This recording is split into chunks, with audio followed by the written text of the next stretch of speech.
Hey guys, thanks for joining us. Once again, another team review, IPL5. We're checking out all the teams coming up, and today we're actually going to be taking a look at Mono Ferris, now Team FeaR. Yep. So, getting a new organization there, the Call of Duty sponsors, big FPS team. So congratulations for them. James has a little bit of a man crush on Mono Ferris, Team FeaR. Yeah. Talking about him all the time. All the time. Crying. I have team pictures that I take with me into the restroom. Gross. A little bit. I don't know. A little bit. Well, you took it that far. They're a good team. They've been a really exciting team for a while now. They weren't quite able to make the PAX regionals, but or they were there, but they weren't able to make it past. They played TSM in the first round. But other than that, like since then, that was very early in the team's kind of inception when they came together. Since then, they've looked very strong. Yeah. And even then, they almost didn't make it to any regionals. Just barely. They tied for last with Orbit.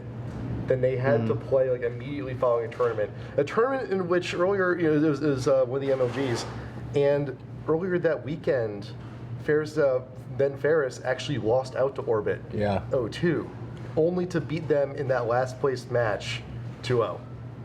It's exciting stuff. It was. I mean, we didn't get really to see Back it. and forth, they didn't completely get to the top three that they needed to, but the showing they had was pretty cool. And we're going to see even better at IPL5, and we've seen it over the past month. They've turned around completely. So, Trevor, weren't you saying that they were like talking about before or the PAX regionals that they really needed to practice a lot? I believe we have an interview that. Really? They might be saying it themselves if you'd like to hear that. Okay. Yeah, we should. It was actually this is a Nick interview with Aftermove. Oh, it is? At Face Off. So you're pretty new to the team. So used to Good play with looking guy. Muffin QT on V8, and now you're rather new. So how are things that, going overall for hippie the oil? team and for Is that your what you're using in your new your year? Very well. I subbed for Goose in some solo mid tourneys before, so I knew all the players. But this is like the first time I ever hung out with them, except Muffin Cutie, and they accepted me. Hopefully, I like that and jacket. I enjoy playing with that's a them, good and jacket. I'm pretty happy, very happy. And how do you guys feel going, after this event into the regionals? Not as tall as I would expect for a A lot professional of practice basketball to be player. had, of course. I And do esports on the I'm side. very confident in my team that we'll be able to place at regionals well. So I'm excited. Yeah. So Nice. that was a good interview, wasn't it? Going into regionals, I mean, they were super confident, but it didn't exactly work out. But here's the thing, though. The big story, though, like heading up into regionals, was the fact that it was Afro and Cutie back together again. Yeah. I don't know that they were that confident heading in because they hadn't been together that long as a team. I mean, he said himself that they needed a lot of practice. And that's something they're going to have going into IPL5 as well. Like now, Aphromoo has been on the team for a decent amount of time. Back then, he was the new player. But going into IPL5, they're going to need to pick up a new fifth with Balls leaving the team. We're going to see over the weekend that they're going to be playing at Lone Star Clash with a potential fifth that they might have for IPL5. But I'm sure it's going to be dependent on how well they do there, how well the team gets together, and if they all kind of mesh perfectly. Right. But even so, looking at them needing a new fifth, top lane, mostly isolated in the NA scene, and they bring their top lane down some. It'd be nice to see a really aggressive top lane that roams down with the team and helps them in early fights. But for the most part, they just want someone that's safe in the lane and then can control team fights with like Malphite with the AoE. Right. But their team is so different now from before PAX Regionals and after. Just a month after, we started seeing, this new aggressive Mono, which has become a dominant online team, and they've become a dominant online presence, sometimes looking like one of the best teams in the world. And it's that didn't exist before PAX Regionals. Before PAX Regionals, they were an interesting team. They were a team that everyone looked at as the modern incarnation of old Goose and MTW and whatnot. But after PAX, they've had time to practice, they had time to create these unique strategies, and that's when they really showed up. And it's the unique strategies that we've seen from Mono. Speaking of unique strategies, AJ, could you tell us a little bit about the match we're about to see? We got Mono actually. Then Mono going up against IG actually from qualifiers. And remember, this is IG just on their own. We allowed them to actually play. They tore up the place pretty bad. However, Until the finals. Until the finals. But this does create a very specific landmark to some of the gameplay that the meta changes that we've seen specifically from FeaR. And that's notably two big things. one, the Katarina playing mid, and two, the Morgana support. Yeah, this was like the first or second time that they had shown it. Yeah. Maybe the second time, but it was like that same week. This is the week that they released this strategy, and it was something that people hadn't seen before. And the game before it, actually, they had a strategy that was very similar to what CLG Prime had used against IG. Where they did this really aggressive pushing strategy. They used Trundle in the jungle so that they could have this kiting team, and it would allow them to create separation. They used Jace top, and there had been some Jace, but not a lot of Jace at that point. I mean, it was becoming big at that point. So they used Jace top. They had Caitlyn and Sona, I believe, bot lane, and Gragas mid. And what they did was they just grouped as a team. They had great poke. It was a poke team, and they tried to push down the turrets just really quickly, right down the mid lane. Around 15 minutes, they just tried to bully their way into the base, and it was a really cool game. So it was like we had just come off that game. That's like the lead up into this game. We had just come off that game where we were like, wow, look at what Mono was able to do. They weren't able to win it, but it was still a really awesome game. It was a unique strategy we hadn't seen, and now coming in this game in Champ Select, we were like, these are some unusual picks we haven't seen before. We hadn't seen Katarina. Yeah. No one had been playing Katarina until this time. No one was playing Katarina, and everyone thought she was weak. And Mono brought her out. Like they were one of the first teams to use her. Yeah. So let's actually let's go right into the game. We can go through just skip right past Champ Select though. But I remember like the first time seeing it's like what is Invictus exactly Gaming, going on? and then Invictus, seen, Mono, they'll follow it up with the Morgana Ultimate. They'll follow it up with the Malphite. Playing on Ferris, but very soon after, we discovered that the real key was actually the Morgana Draven lane. But this is still semi-experimental phase. The spot lane. Yeah, it's so much about Morgana and Katarina, and I mean the AD carry is not as important in that combo. Yeah, Draven's really strong, but Ferris also has some really good things about him too. It's mostly just putting that shield on a Katarina, diving into the middle of the fight, and then ulting and being relatively safe as a result. Yeah. Before we get too deep into this is something the innovators of some of the big innovators in the NA scene kind of come from these roots, and remember that a long time ago these guys have gone through so many sponsors. Now FeaR, previously Mono, previously MTW, then Goose, and for a big part of that we have to talk about Atlanta, because when he was still with the team, and he was a core part of the team up until he finally did depart and temporarily went to Dynamic. And I like to think that some of that innovative play is pretty much going to stick with these guys for the remainder of their LoL careers. Well, once they get into a rhythm of, all right, we're going to try to come up with strategies that are pushing the limits of the current meta, right? Trying to catch the enemy team off guard, like that rhythm will just stick with them throughout things. So right. I think coming up with this Morgana Katarina play, yeah, Atlanta's not on the team, and they're still coming up with something new. Right. So I think that essence is definitely captured. And there are still, some of the two of the original Goose members are still here. You still have Xmithy here. You still have Mandatory Cloud, and these guys have been around for a while in terms of competitive LoL. They've been around for quite a while. And it's funny because original Goose, it was Mandatory Cloud, Wall Stop, Lemon God, Atlanta, Voyboy, and I don't remember who the last one was. I think Voyboy was in there too. But a couple of them, Mandatory Cloud, Wall Stop, Atlanta, and Lemon God, they were all close friends in real life. Right? Atlanta maybe was just online, but the other three were all like best friends in real life, and that's kind of how they formed the team. But Mandatory Cloud's the only one of that group left. Xmithy was with them for a while, and for a while, you saw a picture of a Goose, and a lot of people were like, "Oh, I hope they stick together as a team." They haven't had a lot of success. But you always thought that they were going to do well because they had unique strategies, like you said, but also Mandatory Cloud and Xmithy were some of the best players in the NA for a while. Yeah. And Xmithy in particular, we see really aggressive, really strong jungling from him. So that's always something that's going to be interesting to see. But one thing that is kind of a holdover from Goose, they used to have some morale issues where if they fall behind in a game, very quickly it turns against them. That's always been kind of one of the knocks against Atlanta. And it's still an issue with Mono because sometimes they get out of their element and all of a sudden they're a completely different team. And there's times also where you're like, they have this strategy. They have these unique strategies that you almost never see anyone beat, and they feel unstoppable to an extent.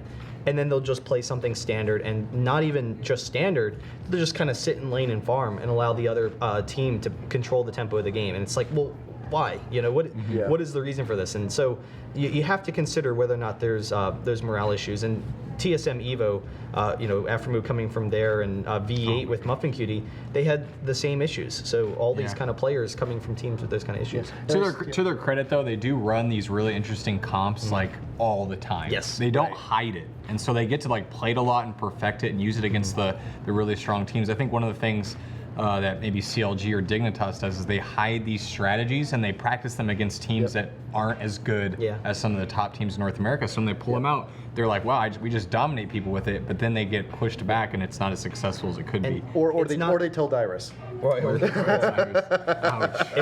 It's not so much with FeaR though. It's not so much about gimmicky strategies. It's not like they're trying to catch their opponents off guard and be like, "Fooled you!" Ho, ho, ho. You know, it's they're strong strategies in and of themselves, and they're strategies that work with their play style that allow them to take control of the game early on. It's a strategy that works against anyone, knowing it comes. Yeah, they are a really aggressive team, which makes me wonder how Gosuzuna is going to fit in to the entire team. I mean, he doesn't strike me as an extremely aggressive top laner. In fact, I don't know a whole lot about him other than he just plays pretty standard stuff.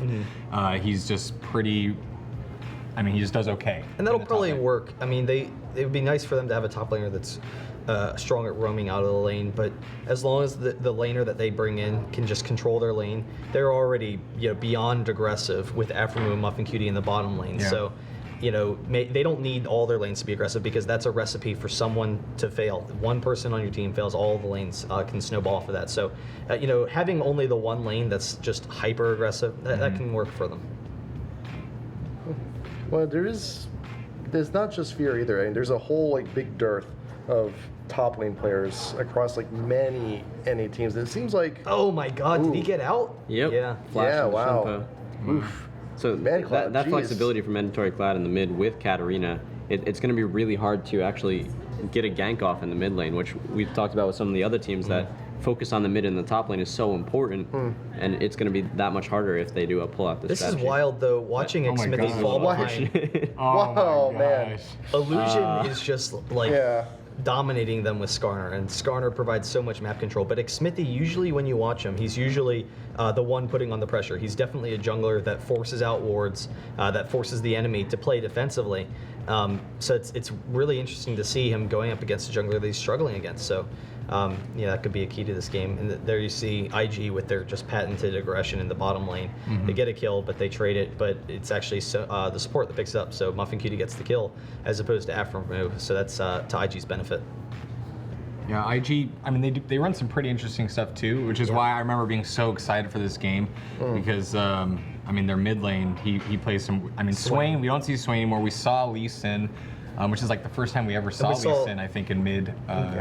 Right, and this is before the Season 2 championships. So they played Swain in the Season 2 championships, and that was actually one of the games that they had won. Swain was able to tower dive and pick up some cool kills, and everyone was kind of surprised by it at the time. But this is before then, so. Yeah, and this isn't normal from Aftermoo. I think he tends to play more aggressive. I think that's probably why he prefers Draven now, because you can really put a lot of pressure onto your opponent. Yeah. Ferris is you have to sit back and. That's some pretty good damage. Well, Ferris he's more passive, and the damage output is damage output on nearly any other AD in the game just does not compare to Draven. Neither does the flair and show off this, but it fits Aftermoo so well. Just the playstyle of the character himself. It just seems like the perfect fit for him. And what we were talking about before is this is one of the first times we've seen this strategy, so it's not fully refined like we might see in IPL 5. The top lane might be a little bit different, and the AD might be a little bit different, but the support and the mid are still going to synergize just as well, if not better. I still like this the Ferris here, though, because Ferris has a lot of burst damage, so if Morgana picks up a bind, they know they want a high damage AD that can pick up the kill. And that's Draven and Ferris, they both have that damage. And also a little bit of poke if they need it in the late game, too. More poke. Ferris can also, pick up binds himself to pick up those kills. So it does synergize pretty nicely. One thing that's kind of nice about the Ferris as opposed to Draven, and this is something that you kind of see a lot of times from Aftermoo, as we see Mandatory Cloud, just barely going down. So Aphromoo, he's unbelievable as Draven, and he's so aggressive early on in the game, and that's awesome. Like that's what you need to see from all the NA teams. But Mono's like the team right now. Yep. So they have that really aggressive early play style. But Draven, he does struggle in team fights, and a lot of times you watch Aphromoo, and he'll be dominant early on. He'll just be pulling out all sorts of crazy stuff. But if there's any sort of initiation from the enemy team, then a lot of times in team fights he has to just kind of hide as Draven, and he just sits in the back line. He's not dealing damage constantly. And when you look at the best ADs in the world, that's not what you see. And Aphromoo, laning phase, he's definitely one of the best ADs in the world. Yeah. But when he's playing Draven, I feel like there's a concern that a lot of times he's not getting the same damage that he needs to do. Ferris has a little bit more survivability with the range, but honestly, I like Aphromoo when he's playing Vayne. And if you've seen him play Vayne recently, he's a god. Like, I mean, he just makes these incredible plays happen. He has like back-to-back pennas in games, and it gives him a little bit more ability, a little bit more survivability, so that he doesn't have to worry about going down in fights, and he can get the damage out that he needs to against some of these top teams. But we talked a little bit about things like his ability in team fights. But when Aphromoo does well in the lane, the game rarely ever gets to that team fight phase. Oh yeah, that's a whole deal, and it's gotten to be so much of an issue that you actually see Draven banned on occasion against FeaR, and I think that's the only time I've ever actually seen a Draven ban outside of like the first week he came out. Well, I remember didn't he say he wants everyone to ban Draven against him? He's like, I'm gonna play him and get good with him. If you don't ban him out, he's gonna play him. Yeah. And that's nearly true every single time. Nice. Yeah, and and he once flashes Morgana hits the her level Ezreal. 6. Wow. Wow. It's still not enough. Wow. Forgot about that. It's a pretty solid play. That's surprising that they weren't able to pick up that kill there, because that was a massive effort, and it looked like they played it perfectly against Ezreal, but Janna really helped him out a lot. Nice dodge. And also Oh man, here comes Mandrake. There we go. All right, let's get the Cloud train rolling. But a lot of the success that's what really great to see, particularly against farm teams. What you do see based on a lot of the success of Aphromoo though is about Muffin Cutie being on point. We've seen the Morgana play; it's fantastic. The Leona play, what he's famous and well known for, and also he's been doing quite a bit of Blitzcrank. Yeah. Also, he hits those grabs. He hits when he hits those grabs. Yeah.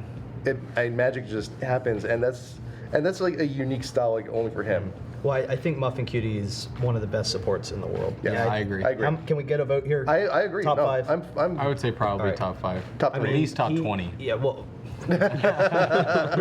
you're one of the 1,000 best. Top supports. He's definitely like one of the top 5, maybe even top 3 supports in the world. But I think we can all universally say best Leona in the world. Yeah, we've seen a lot of good Leona from a number of teams. He hasn't played it in a while, but Morgana, he finds ways to hit the binds, and he wins the lane for them. So does Aphromoo by being extremely aggressive, but Muffin Cutie really is, it's impressive to watch a lot of the plays he makes from the support position. Yeah, similar to the Blitz grabs are just surprising how he'll go in and out of minions and land grabs or anticipate a minion getting burnt down quickly and grabbing beyond it. Just really cool stuff out of him. He's always been really good, and I mean even on V8 I thought he was good back in the day. Oh yeah. Oh V8 they really showed off their stuff though at IPL4, and I think they caught nearly everybody by surprise when they actually just won the qualifier. But then when it came time at the live show at LAN, they did underperform, I would say. Yeah. So it's Aphromoo, Muffin Cutie, Tree Eskimo, Takashi X, and I'm missing somebody. Their jungler was unstoppable. Yeah, that's right. Yeah. Man. They're decent back then. Yeah, I remember they pretty handedly won the qualifier and I'm coming to the event.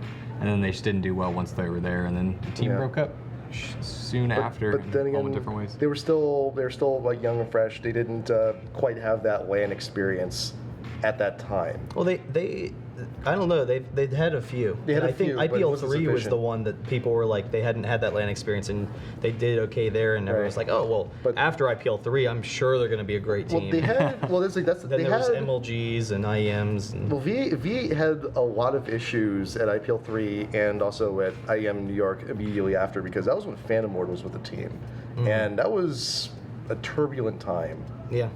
It's a nice way of putting it. Yeah. PC. And I tried. Takashi X was the guy that you replaced him. Yes. Yeah. And now they're all friends. Yeah. Let's hope. Except not on the same team. Yeah. But So one of the things about Team FeaR is now they no longer have balls, which is That's a true. really big hit for them. Yeah. Balls is just a really strong player, and I thought you were talking about their Right. dedication. Yeah. And, Gotta make a joke like that every perseverance. single cast. Yeah. Yeah, it's gotta be- exactly. It's time to grow up. So I mean, they don't have him, and I mean that's a big loss. Yeah. I mean, can Gosuzuna perform well enough? I mean, we're gonna see it Lone Star Clash this weekend. That's not the most serious of lands. I mean, it's good, but it's only 4 teams, and so there's not a lot of preparation that has to go in. You only have to prepare for 3 teams rather than 4. But I mean, are they gonna be able to prepare in time for IPL 5? A lot of times, though, when you watch balls, he's comfortable in the top lane. He doesn't lose his lane. He's just kind of passive. He farms effectively, and then he's ready, to jump in with the rest of the team. I do think he's a very strong top laner because we had seen when he switched over to the AD role how strong he had been there. So he is very good at keeping in his lane without making and taking any risks, or he doesn't get caught out of position or anything like that. But even so, with those things considered, you kind of have to wonder that it's not going to be that big of a drop off. Oh, nice. Flashed again. I'm sure he wishes he had the W for Draven because he just doesn't have quite the same movement speed. He can't, run around and grab people like he can with Draven. Yeah. So he maxes E first. Perfect. Right? That's perfect. On Ferris. Ferris usually. Yeah. That's what a lot of people are doing. What's happening? Oh, that's when we had the mouse issue. I forgot about that. Oh yeah. I remember that. That's a good part. That happens a lot. So some kind of mouse issue. Yeah. There we go. But I mean, yeah. So I mean, we're talking about balls. Oh, it was right in the pause was right in the middle of a fight too. They were killing each other, and the bind had just hit on Ezreal. I forgot about that. And this is where they pop out of it. Oh gosh. But at the same time, Malphite and Katarina were coming down, and this is one of the things that I love about Mono Ferris. Not only do they have a very aggressive bottom lane, but they were one of the first NA teams to really show that aggressive grouping style that we've seen. This is before the Season 2 championships, and that's a very similar style of play to what we've seen from Taipei Assassins and to what we've seen from the Korean teams. And so that is kind of one of the things that you look at and you're like, wow, Mono, they could become one of those top teams in the world because it's of that play style. Yeah, they're very fast to react. Yeah. And if even there's a hint of a fight, they start moving down. Maybe not to the extent of Stanley, where there's a fight in bot lane, top lane starts heading down there. But because you see balls just kind of hanging out. Yeah, this play here is kind of a spot like that. They have some stuff that they need to improve on. They had the advantage, but now they lost 3 players and the Dragon one to the other team. A 4v2 that they just lost. Yeah, so still need to tighten up some stuff, but definitely glimpses of some brilliance there. And I mean, IG is a strong team, so I mean, this is a tough match for them. I think they're just surprised by the Swain when they're that low, and he comes running right into the middle of their team. But going back to the top lane, Balls, he's been winning 1v1s in this top lane against IG. They're not going to have his power there, and with Gosuzuna, maybe they're going to need to change their entire style around. It's going to be interesting to see how that goes down this weekend. Yeah, I mean, there wasn't I don't know, Balls wasn't a very stylistic player. Yeah. I don't really think. I mean, he played very, I guess that's not the North American style. It's like an island up there. You sit and you farm and you try to win the 1v1. But I mean, they're going to be going against teams where you can't really do that anymore. Yeah, so it's almost like they're starting from scratch, but they would need to do that anyway because they can't they wouldn't have let Balls just play that same style. At least I hope not anyway. So in a lot of ways it's okay because I mean they're going to have to adjust to prepare for the international. Interesting teams. thing about Zuna, I think this is correct, but isn't Zuna, he used to be a competitive Dota player? Yes, I think so. Oh really? And then he switched to LoL, but I think he was a support in Dota. Like he played more of a support and jungle role. So, but yeah, I mean, shouldn't really impact his playstyle or anything. But I just thought it was an interesting thing. I thought I can't remember if it was Mandatory Clutter or Smithy. I think they're actually also the same story. I think. A lot of players are, and I mean, maybe not the highest levels of competitive play, but they started off playing other MOBAs and Dota. And I mean, I know I did. I know a couple other people. Oh, I guess I don't know did any of you guys play Trackmania. Trackmania. Same thing. Same name. I'm talking about Trackmania. Multiplayer online track Something Trackmania. time trials. Yeah. but yeah, I mean, there's a lot of crossover. A lot of people have tried to come over too. And StarCraft, there's a lot of yeah, and I StarCraft think there's a crossover. lot of people now that from StarCraft coming over trying this out. Yeah, Like this guy right here. Yeah. Well, Lex Vink, nice. he was a grandmaster in StarCraft, and Saint Vicious has tattoos of StarCraft guys all over him. So yeah, there's a lot of crossover. Competitive gamers are competitive gamers. Yep, Pretty much. It's all esports. Oh yeah, it's all the same umbrella. So, what does I want to go back to the Zuna and Balls discussion though, because what is Zuna potentially going to be bringing to the team that Balls was not providing or could not provide? What are actually the key differences between the two? Champion selection is a little bit different. Actually, the last time I haven't seen Zuna play in a while, but it was mostly Rumble focused last time. But I mean that was probably just during the time when Rumble was really, really popular. And I'm sure Coming from the CLG organization, you might have access to that season 2 secrets. Yeah. The secret doc, yeah. So that could bring some more. And then Mono excitement, or FeaR immediately they pick it up and then throw it in the garbage. Pretty much. These should remain secrets. All right. Yeah. But Balls played standard stuff, Yorick and Aurelia. Yorick, Aurelia, Malphite. Malphite was really big for him. We see Smithy playing it here, but and the Yorick as well was interesting because it goes with this comp where they have Katarina gets the Yorick ult, so Katarina can dive in and be gold. Yeah, But yeah, we'll see. I think those are all champions. The champs that Balls played were all champions that basically any top laner plays, and they're champions that you don't expect to lose. You just want them for team fights, and they don't need a lot of farm. Yeah. Oh, that damage on the ultimate. Oh my gosh. Wow. And Ignite. No. Damn. that was That that's pretty sucks. good. And Katarina really at this time had just so much damage, and still does. Yeah. And people, hadn't really figured it out yet. I remember people were complaining. Is this right about after her changes. change, or yes, like this is right right after after? changes, and Close, people yeah. weren't playing her yet. People, Except Skara. Yeah, No, Skara was the only Skara one. wasn't even. He said- Skara played. He thought that she wasn't good. Yeah, he said her early game was like worse now. So Yeah, it's like, he was it's angry. Like, but And he was one of the guys. He had played Cat the previous fall when they were still rock solid and becoming Dignitas, and he didn't like the changes and didn't think that she was going to be viable. yeah, Oof. That was just unlucky. that one. That was just like, well, then again, you're recalling in the middle of Wayne what you expect is Yep, going to I happen. mean that's what he deserves. Nothing you can But do. it's still it's the little stuff like that which still it's It was Draven. You Might don't have usually lived you don't usually see Aphromoo behind this much early. Yeah. right. there. Yeah. Usually Usually the farm difference here. he will take risks, and sometimes those risks don't pay off. I think picking usually Ferris he in goes this even. situation is one of those risks. Right, And right. It's not paying off. For But usually he goes 1-1 in lane. Even if he dies, he'll be like, "Oh, I'm 4-4 because every time I die, I get a kill." Yeah. And that's kind of his game. If he dies, sure, he gets a kill. If he doesn't die, then he's pulling ahead. Yeah, and he hasn't been on the team for that long, No, right? yeah. At this Right. point, maybe like a month or two. Yeah, it was about that much. So I mean, there's been a lot of time for them to grow as a team, as a solo, as a bottom lane pair. It's funny. This is like before he was the Draven King. Yeah, it was. Yeah. I think it was. I mean, no one was playing Draven at this Yeah. point. Was Draven out? Yeah, he was out. Okay. He got so frustrated playing Varus that he just switched. Yeah. Yeah.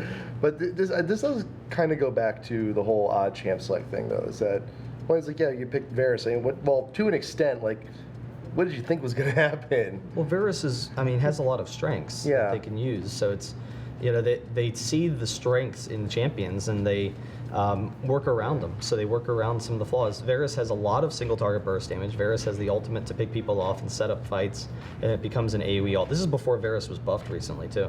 But Varus has a lot of damage and has decent range. So it's like Ashe, slightly less range, slightly weaker ultimate, but a lot more damage. Yeah, but you just wouldn't see Varus in today's. Well, going into IPL 5, I don't think Varus would be a good choice because of how aggressive the teams are. Like, you need safer picks in the bot lane because Varus is just going to get caught out all the time. I think I can tell you one thing we may expect to see out of it is possibly some of that Misfortune play and some of that Vayne play coming in. Because remember, we're now seeing a shift away from the Trinity. And, Aphromoo was already not really a part of that Trinity anyway. He was always playing these, the lesser played ADs, but he's going to be ahead of the game, actually coming on in to, for some of those lesser known ADs. And that was a really great fight for Mono. And the team fights they have on this team, they're very aggressive early on, but they have a team that's designed to win team fights. And I think we actually take a look at a replay here because there were some interesting things, and IG kind of forced a bad fight there. So maybe we don't. But one of the things about that fight was, we do.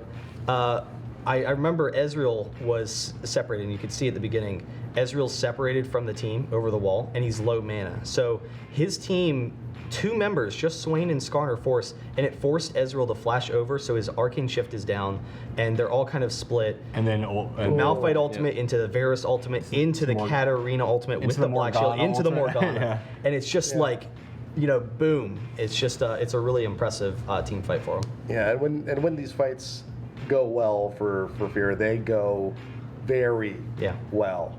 Yeah. Because all the pieces fit, everything just works out so great. And that's going to be a strength that going into IPL 5 is going to work really, really great for them because every team they're going up against is pretty much a team fighting team. Yeah. Right. There's very few teams that are going to be focused on that split pushing. So with this, they're just going to have so much potential to win that one team fight and then go from there.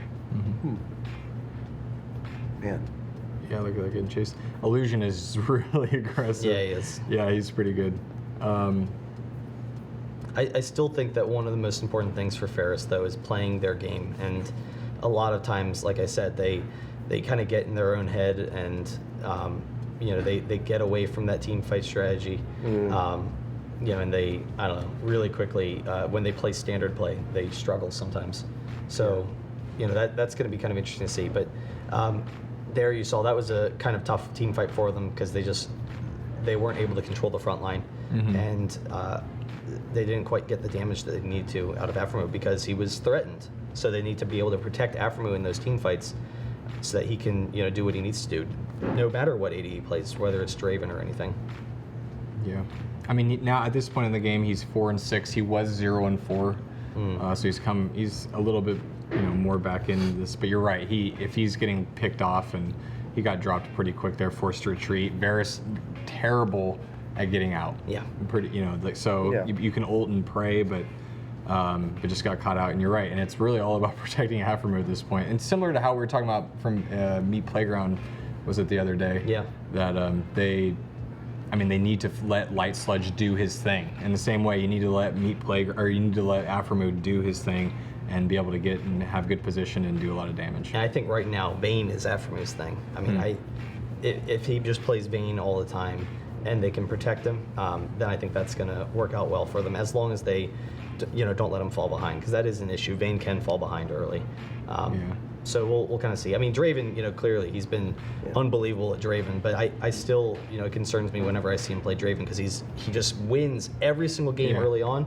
But if he doesn't, then in team fights they can struggle sometimes. And once the fight's under control, if they're on the offensive end, if they're able to push into the enemy team, then it's fine because then Draven's just he's having fun, he's swinging his axes and everything, and he can pick up a quadra kill or something like that. But if they're on the defensive, if they have to be concerned about the enemy team forcing initiation into them or whatnot, then that's when there's the drop off. There's a really quick drop off where Draven goes from he keeps going up, is like the greatest champion ever. Oh my God, how is he dealing so much damage? And then, just plummets. So we've been talking about Aphromoo a lot. What about Mandatory Cloud? We haven't been talking about him. So what are some of his champions? I know he plays Anivia relatively well. I know that he plays... I think I saw some Twisted Fate, actually. Twisted Fate? Yeah. He's a really big solo queue player. I think he's been close to the top. He's a really strong AP player all around. And back originally with MTW, he was arguably, he was one of the best mid players in NA, even when they were not necessarily the best team. But you've seen this game. He's done a really great job of moving out of that mid lane, and then he's able to position there. He sits out around the outside for a little bit to try and jump in a little bit later on Cat. Didn't quite work out for them. So they just didn't quite have enough damage at this point. They're a little bit behind, but still he's very impressive. Illusion is so fat, just taking and doing so much damage. Damn. Wow, and they just couldn't get Illusion down. He was just too big at that point. But even still, that was a pretty good fight overall for them. They were able to prevent the inhibitor from going down and the inhibitor turret while IG had the Baron buff. So, But now it goes again, down. But another thing, that fight, FeaR was right in the middle of the team. So the entire fight, he was trying to just escape. And so he wasn't getting off any damage, and Illusion was able to shut him down pretty early. So, keeping the ADs alive through the entire fight is definitely huge, and IG's able to, abuse that. Yeah. And who were we saying about Mandatory Cloud? You're saying Twisted Fate, and we were saying Anivia. Twisted Fate, He just kind of Katarina standard. too. He plays standard stuff. He used to play Vigar. It was him and Nijek who were the two Vigar players. Well, he does force bans, right? I think people ban Anivia a lot of the time. They ban Cat against him a lot now. Yeah. So. Well, Cat's going to be a pretty common ban. Throughout this entire tournament. Yeah, Cat's really strong. Yeah. This is going to be difficult depending on who they go up against as well, because we've seen some of the other teams that they focus on Morgana mid. So pulling the mid away or Morgana away from the support, it might make it even more difficult to run a strategy like this. So now that this strategy is out there, people know that it exists. They know that it's very hard to counter. Why not just take it away from them? Yeah, no, that's possible. We've seen CLG NA in recently playing against FeaR, and they'll pick Morgana sometimes so that they can't have it in Or the bottom Katarina lane. too. Yeah, they'll just. Or Katarina, yeah. They'll just take And them. the Korean teams are using her as a support as well. So it'll be interesting. Actually, but here's the thing, though. Like one of the bigger picks was Yorick for mono way back when, because it synergized very well with this entire comp. It's like, hey, I got a goal. Or either Katarina or Draven is going to get an extra chance, and that's still also a big critical part that evolved into this game plan that Mono's actually been building on up. It's just a matter of, can they get Zuna to play him with any frequency? Well, luckily we'll have a sneak peek because of Lone Star Clash this weekend to see how they do, and how Zuna's holding up. That's 100% what I'm interested about, is seeing how FeaR does against these foreign teams, and CLGU in particular, because CLGU has such an incredible late game, and it's going to be interesting. If FeaR can pull ahead early, then that's a great sign for them. If they can't, then they need to be able to beat them late game, and that means that it's pitting Aframu against Froggen. So Froggen, because of the champions he plays, Anivia and Karthus being his biggest ones, those are champions that are particularly strong controlling fights, and getting in the way of short-range AD carries that don't have a lot of mobility. Yeah. Misfortune is a big one also that we have kind of touched on a little bit, that Aframu plays. And so his champs, they're all going to be tough against Froggen. So it's going to be interesting. If he can play play well in that situation, then FeaR is going to be good. They're going to be able to handle it. So it really is a big test for them. Yeah, I mean, there's who else are they going to be playing against? Orbit and Curse, Orbit right? and Curse, And those teams also have unique strengths that make it so it's going to be a good warm up for them for IPL5 to see how they do. But IG cleaning up a little bit here, taking an inhib. I don't know how Ferris is going to come back from this match. I just don't even. Maybe this team fight right here. Oh, got a chance if they can get an ace. Well, that's the secret, Nick. Unfortunately, team review. Oh, wait, are they going to make it? Aframu is actually looking pretty good. So the one fight that he's looking good, he's going to go down there. Well, I don't know. I don't know. Triple Triple kill Swain. Nice. Damn. And really just hanging out, balls just they have hanging out, their man. entire base is taken, though. They've all three inhibitors are down. Is the bot one down? I think it is. Yeah, it is. Yeah. They just took it out. And I think it's going to be tough. Like, it's going to be tough for them to come back from this. But so real quick, we can go through all of the things that we think are key for Mono Ferris. Find a top laner. That's gonna be big. Allow just top lane in general. You can just kind of group it into its own little category. Figure out your top lane. Yeah. Okay. I mean, I can my personal three are protect Aframu, protect Aframu, and then protect Aframu. Oh, That's okay. I mean, those are Clever. yeah. Honestly, I think my so if I go through them, X Smithy. This game wasn't really the biggest showcase of X Smithy. We've seen some other games where you can follow X Smithy and he looks just as strong as Diamond Prox, for instance. So he's a very aggressive jungler. He likes to counter engage, or he likes to counter engage a lot of fights. He likes to counter jungle a lot. He gets early oracles sometimes. but we see sometimes, once if he falls behind, he doesn't do a good job coming back.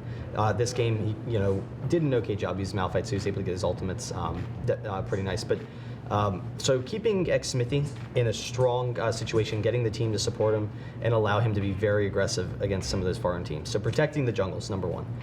Number two, moving around as a team. They need to move their top lane down. They can't leave their top lane up there the whole game. They need to have him come down for the fights. Mandatory Cloud and Xsmithy, we've already seen they do a great job of moving around, for fights. So they need to keep doing that.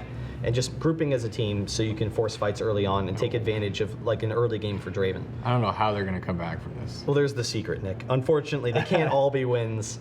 And this is the first team review that's a loss. Oh, man.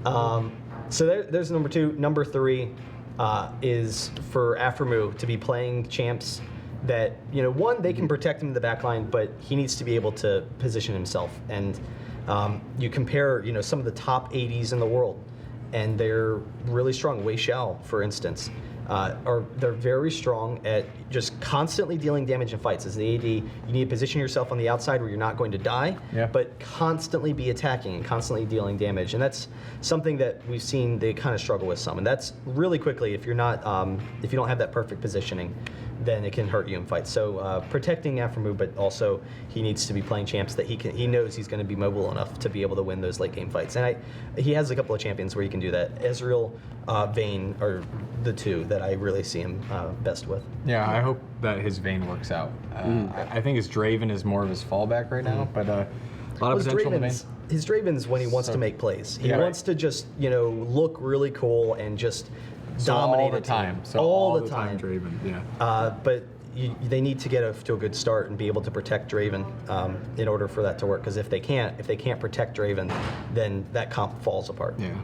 All right, my top three. Number one, they need to get the comp that they want, something creative and cool that is solid. It's solid, and but it's still effective. Yeah, and play it, and don't just keep it in the back. Go to standard and keep it on the back. Yeah, play the cool stuff, man. That's what we want to see, and that's what you're comfortable with and you're good with. So play that. Number two, Mandatory Cloud needs to get Anivia or one of his really familiar champions to be able to control the fights. A lot of what he's going to do is going to dictate the fights, and it's important that he gets who he wants.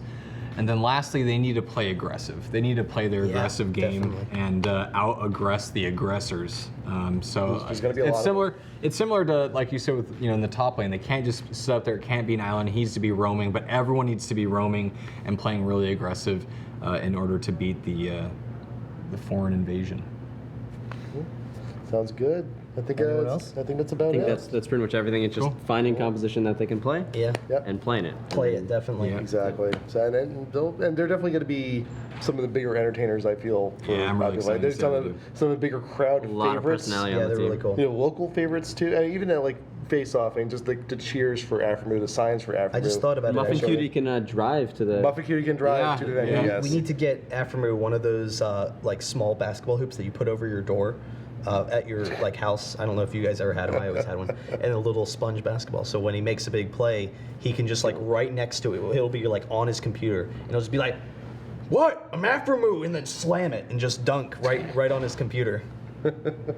Actually, You would like it. I actually if you've owe seen him. his stream. I owe him a case of Dr. Pepper actually, so I'll have to make sure I get that to him day one. Okay. But I think that's pretty much it. Thank you guys for joining us for the review here for Team FeaR. Also, remember, we're giving stuff away. We got the Gunners giving away 2 pairs of these. Fantastic for you. And if you're a prescription like me, if you want more info, gunners.com. They can help you out there. IGN.com/IPL giveaways. Hit a whole bunch of buttons, and you'll be entered in one of 2 pairs of these. And hey, we will be back again next time for more IPL team review. See you guys there.